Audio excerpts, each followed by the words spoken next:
Hey everyone, this is Mario again, coming at you with another movie review. Today I'm reviewing a movie that I had the pleasure of giving another watch last night. I hadn't seen it in years, but it's always been a favorite of mine since childhood. And of course, the novel is one of my favorite movies of all time. I'm of course talking about the animated adaptation of J.R.R. Tolkien's novel, The Hobbit. This, of course, is the Rankin animated one. The VHS was released about 10 years ago, and it features the voices of Orson Bean as Bilbo Baggins, Hans Conrad as Thorin Oakenshield, Richard Boone as Smaug, John Huston as Gandalf, Cyril Richard as Elrond, Brother Theodore as Gollum, among others. And the movie is actually not that long. It's only a little bit over an hour, 77 minutes. And for that, it actually does move at a very quick pace, and it features a lot of the important scenes from the novel. If there's like a few subplots cut out, but the plot is basically the same, which is Bilbo Baggins is a hobbit. He's a respectable hobbit, even though that's not really nailed home in the animated thing. They just mention he is a hobbit. He lives in Hobbiton, which is the name of a town in the Shire, which is where most hobbits live. I say most because there are some that live outside of the Shire, not that many though. And one day he's approached by a wizard named Gandalf, which in the novel is made clear that he's an old friend of his grandfather's, but here it just makes it clear that he's heard of him. And with Gandalf come 13 dwarves led by Thorin Oakenshield, and they wish to hire Bilbo as a burglar to help them reclaim a treasure that was stolen from them many years ago by a dragon named Smaug.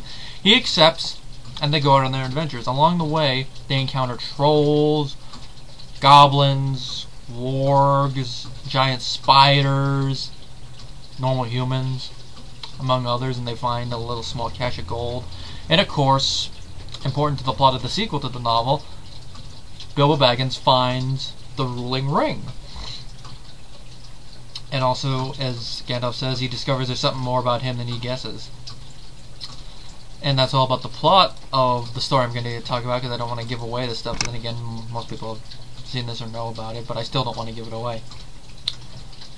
Now, like I said, it's faithful to, for the most part, but there are a few subplots cut out, like the character of Baron, who is basically a shapeshifter who could transform into a giant bear.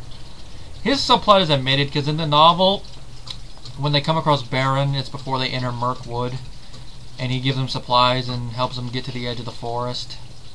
Whereas here, the eagles just drop them off at the edge of Mirkwood Forest, which actually is a subplot that I don't mind it being cut out. The Arkenstone, that subplot was cut out, and that does kind of create like a minor thing about why Thorin is mad at Bilbo near the end of the movie, because the Arkenstone is supposed to be one of the most prized treasures in the treasure hoard that the dwarves had in the Lonely Mountain. But without that subplot, it makes Thorin's anger a little bit less convincing, I guess, but still convincing. But it's more so with the Arkenstone, because in that subplot, Bilbo takes the Arkenstone, gives it to the people outside to use as a bargaining chip, and that, as you can guess, makes Thorin very angry. Whereas in the animated version, he's basically just mad at Bilbo because he thinks he's a coward. And of course, at the end of the movie, Gandalf reveals he knows that the ring is the One Ring, which kind of goes against Gandalf in the thing, but it could also just be him hinting something about the ring, or him breaking the fourth wall, but I'm going with the breaking the fourth wall bit.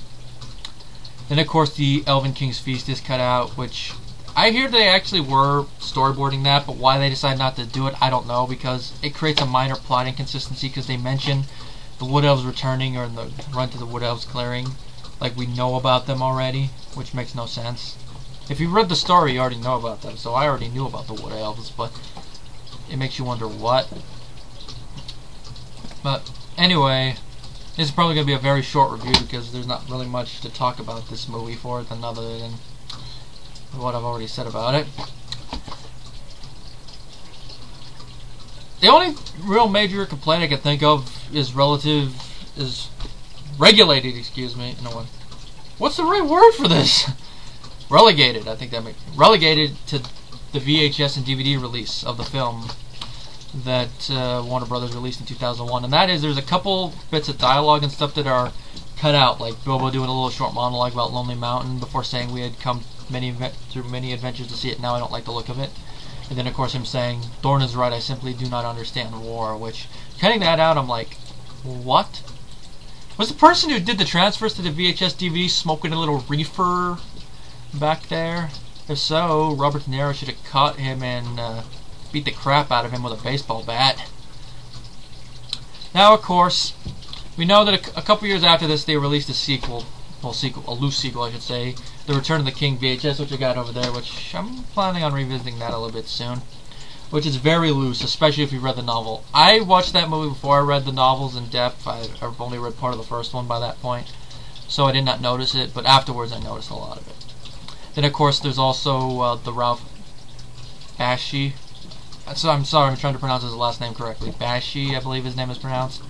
Version, which covers parts of the first novel and parts of the second novel.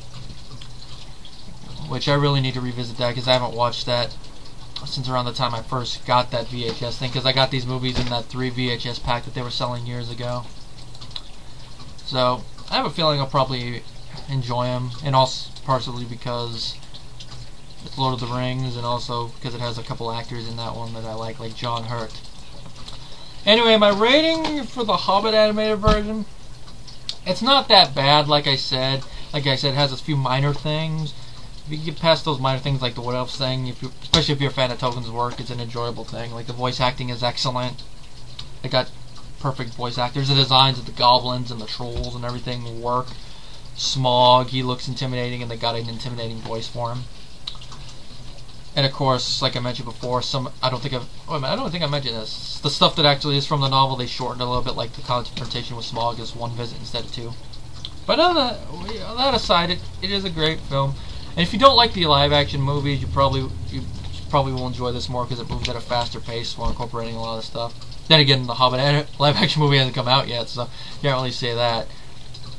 Anyway, my rating for the animated movie is 4.5 out of 5 stars. And if you ever get a chance to watch this movie, freaking phone. If you ever get a chance to watch this movie, give it a watch.